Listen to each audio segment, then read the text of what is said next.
ಇನ್ನು ಕಲಾಪದಲ್ಲಿ ಭಾಷಣ ಓದದ ರಾಜ್ಯಪಾಲರ ವಿರುದ್ಧ ಕಾಂಗ್ರೆಸ್ ಆಕ್ರೋಶವನ್ನು ವ್ಯಕ್ತಪಡಿಸ್ತಾ ಇದೆ. ಬಿಜೆಪಿ ಕಚೇರಿಗೆ ಕಾಂಗ್ರೆಸ್ ಕಾರ್ಯಕರ್ತರು ಮುತ್ತಿಗೆಗೆ ಯತ್ನಿಸಿದ್ದಾರೆ. ರಾಜ್ಯಪಾಲರು ಅಧಿಕಾರವನ್ನ ದುರುಪಯೋಗ ಮಾಡಿದ್ದಾರೆ ಅಂತ ಆರೋಪಿಸಲಾಗ್ತಾ ಇದೆ. ಹಲವು ಕಾರ್ಯಕರ್ತರನ್ನ ಈ ಸಂದರ್ಭದಲ್ಲಿ ಪೊಲೀಸರು ವಶಕ್ಕೆ ಪಡ್ಕೊಂಡಿದ್ದಾರೆ. ಮಲ್ಲೇಶ್ವರಂನಲ್ಲಿರುವ ಬಿಜೆಪಿ ಕಚೇರಿಗೆ ಕಾಂಗ್ರೆಸ್ ಕಾರ್ಯಕರ್ತರಿಂದ ಮುತ್ತಿಗೆಗೆ ಯತ್ನ ಆಗಿದೆ. ಬಿಜೆಪಿ ವಿರುದ್ಧ ಘೋಷಣೆಯನ್ನ ಕೂಗಿ ಕಾಂಗ್ರೆಸ್ ಕಾರ್ಯಕರ್ತರು ಆಕ್ರೋಶವನ್ನು ವ್ಯಕ್ತಪಡಿಸ್ತಾ ಇದ್ದಾರೆ. ನಿನ್ನೆ ನಡೆದಿರುವಂತಹ ಬೆಳವಣಿಗೆಗೆ ಸಂಬಂಧಪಟ್ಟಂತೆ ಕಾಂಗ್ರೆಸ್ ಕಾರ್ಯಕರ್ತರು ಈಗ ಆಕ್ರೋಶವನ್ನು ವ್ಯಕ್ತಪಡಿಸಿ ಬಿಜೆಪಿ ಕಚೇರಿಗೆ ಮುತ್ತಿಗೆಗೆ ಯತ್ನಿಸಿದ್ದಾರೆ.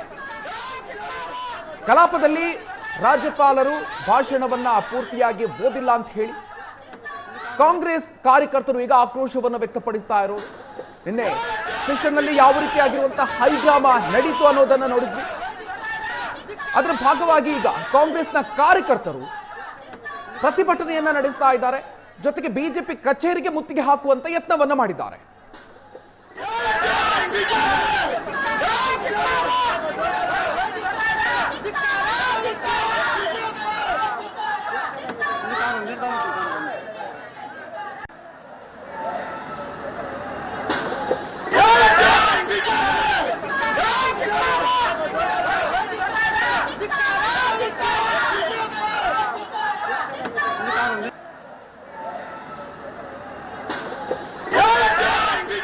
ದೃಶ್ಯಗಳನ್ನ ನೋಡ್ತಾ ಇದ್ದೀರಿ ನೀವು. ಮಲ್ಲೇಶ್ವರಂನಲ್ಲಿರುವಂತಹ ಬಿಜೆಪಿ ಕಚೇರಿಗೆ ಕಾಂಗ್ರೆಸ್ ಕಾರ್ಯಕರ್ತರು ಮುತ್ತಿಗೆ ಹಾಕುವಂತ ಯತ್ನವನ್ನ ಮಾಡಿದ್ದಾರೆ. ಹೀಗಾಗಿ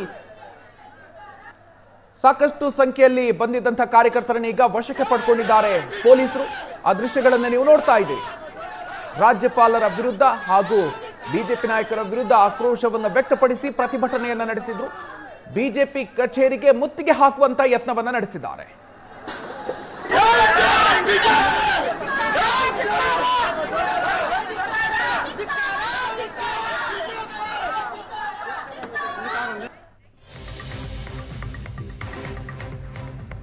ಇನ್ನು ರಾಜ್ಯಪಾಲರ ವಿರುದ್ಧ ಸಚಿವ ಚಲುವರಾಯಸ್ವಾಮಿ ಕಿಡಿಕಾರಿದ್ದಾರೆ. ರಾಜ್ಯಪಾಲರು ರಾಷ್ಟ್ರಗೀತೆ ಬಿಟ್ಟು ಹೋಗಿದ್ದು ಎಷ್ಟರ ಮಟ್ಟಿಗೆ ಸರಿ? ಸಂವಿಧಾನದಡಿ ಬಂದಿರುವ ರಾಜ್ಯಪಾಲರಿಗೆ ಇದು ಗೌರವನ ಅಂತ ಹೇಳಿ ಪ್ರಶ್ನೆ ಮಾಡಿದ್ದಾರೆ. ರಾಜ್ಯ ಸರ್ಕಾರ ತಯಾರು ಮಾಡಿದ್ದನ್ನ ಓದೋದು ಪರಿಪಾಠ. ರಾಜ್ಯಪಾಲರು ಬಿಜೆಪಿ ಕೇಂದ್ರ ಸರ್ಕಾರದ ಏಜೆಂಟಾ ಅಂತ ಪ್ರಶ್ನೆ ಮಾಡಿದ್ದಾರೆ. ಯಾರ ಏಜೆಂಟ್ ಅಂತ ಹೇಳಿಬಿಡ್ಲಿ ಅಂತ ಸಚಿವ ಚಲುವರಾಯಸ್ವಾಮಿ ಪ್ರಶ್ನೆ ಮಾಡಿದ್ದಾರೆ.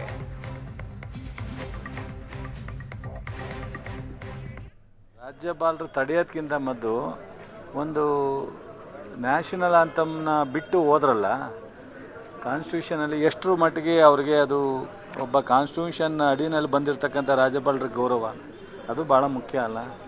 ಒಂದು ರಾಜ್ಯ ಸರ್ಕಾರ ತಯಾರು ಮಾಡ್ತಕ್ಕಂಥದ್ದನ್ನು ಅದು ಅವ್ರು ಓದ್ತಕ್ಕಂಥದ್ದು ಅವ್ರದ್ದೊಂದು ಪರಿಪಾಠ.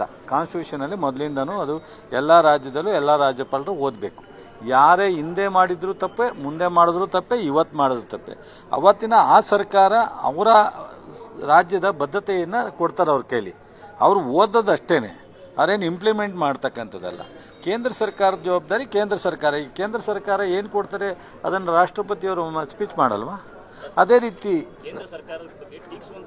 ಈ ಟೀಕ್ಸೋದು ಇದ್ರ ತಾನೆ. ಇವ್ರು ಕೇಂದ್ರ ಸರ್ಕಾರದ ರೆಪ್ರೆಸೆಂಟೇಟಿವ್ನಾ? ಕೇಂದ್ರ ಸರ್ಕಾರದ ರೆಪ್ರೆಸೆಂಟೇಟಿವ್ನಾ ಗವರ್ನರ್ ಅವರು? ಅವ್ರು ಒಪ್ಕೊಂಡ್ರೆ ಅಲ್ಲ ಹೌದು. ಅದೇ ನಾನು ಹೇಳ್ತಾ ಇರ್ತಕ್ಕಂಥದ್ದು, ಬಿಜೆಪಿಯ ಪರ ಅಥವಾ ಕೇಂದ್ರ ಸರ್ಕಾರದ ಏಜೆಂಟ್ ತರ ಅಥವಾ ಕೇಂದ್ರ ಸರ್ಕಾರದ ರೆಪ್ರೆಸೆಂಟೇಟಿವ್ ಅಂತ ಘೋಷಣೆ ಮಾಡಿಬಿಟ್ರೆ ಅವಾಗ ಈ ಪ್ರಶ್ನೆ ಬರಲ್ಲ.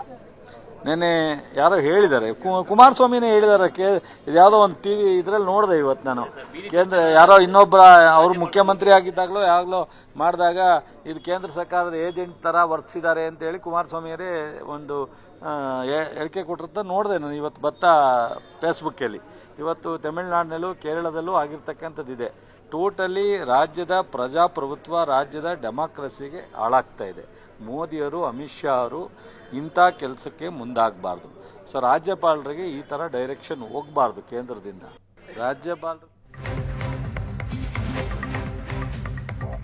ರಾಜ್ಯಪಾಲರ ನಡೆ ಸಂವಿಧಾನದ ವಿರುದ್ಧವಾಗಿದೆ.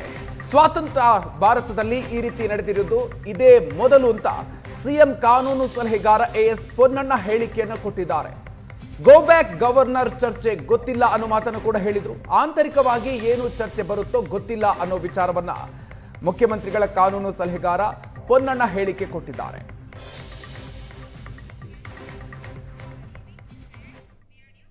ಗೋ ಬ್ಯಾಕ್ ಗವರ್ನರ್ ಅಂತ ಹೇಳುವಂಥದ್ದು ಚರ್ಚೆಯನ್ನು ನಾವು ಪ್ರಾರಂಭ ಮಾಡಿಲ್ಲ. ಅದರ ಬಗ್ಗೆ ಆಂತರಿಕವಾಗಿ ಪಕ್ಷದಿಂದ ಮತ್ತು ನಮ್ಮ ವರಿಷ್ಠರಿಂದ ಏನೂ ಸೂಚನೆ ಬಂದಿಲ್ಲ. ವಿಷಯ ಅವ್ರು ಚರ್ಚೆ ಮಾಡಿ ಯಾವ ಥರ ನಿರ್ದೇಶನಗಳನ್ನು ಕೊಡ್ತಾರೆ ಅದನ್ನು ಪಾಲನೆ ಮಾಡೋದು ನಾವು ಮಾಡ್ತೀವಿ. ಅಂದರೆ ಭಾಳ ಮುಖ್ಯವಾಗಿ ಇವತ್ತು ಒಕ್ಕೂಟ ವ್ಯವಸ್ಥೆಗೆ ಧಕ್ಕೆ ಆಗುವಂಥ ರೀತಿಯಲ್ಲಿ ಕೇಂದ್ರ ಸರ್ಕಾರ ವರ್ತಿಸ್ತಾ ಇದೆ.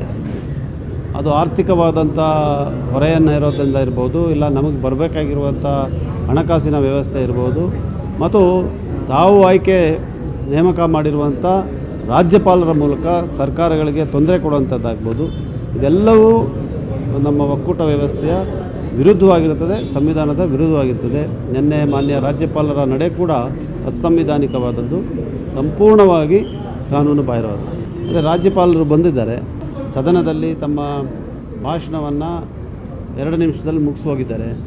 ಈಗ ಭಾಷಣವನ್ನು ಓದಿ ನಾವು ಅದನ್ನು ಈಗಾಗಲೇ ನಮ್ಮ ಸಭಾಧ್ಯಕ್ಷರ ಕಾರ್ಯದರ್ಶಿಗಳು ಸದನದ ಮುಂದೆ ಇಟ್ಟಿದ್ದಾರೆ.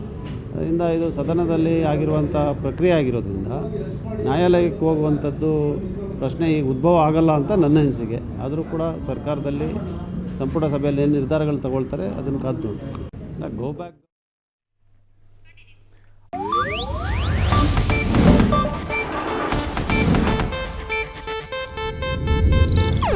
ಇದು ಏಷ್ಯಾನೆಟ್ ನ್ಯೂಸ್ ನೆಟ್ವರ್ಕ್ ಪ್ರಸ್ತುತಿ.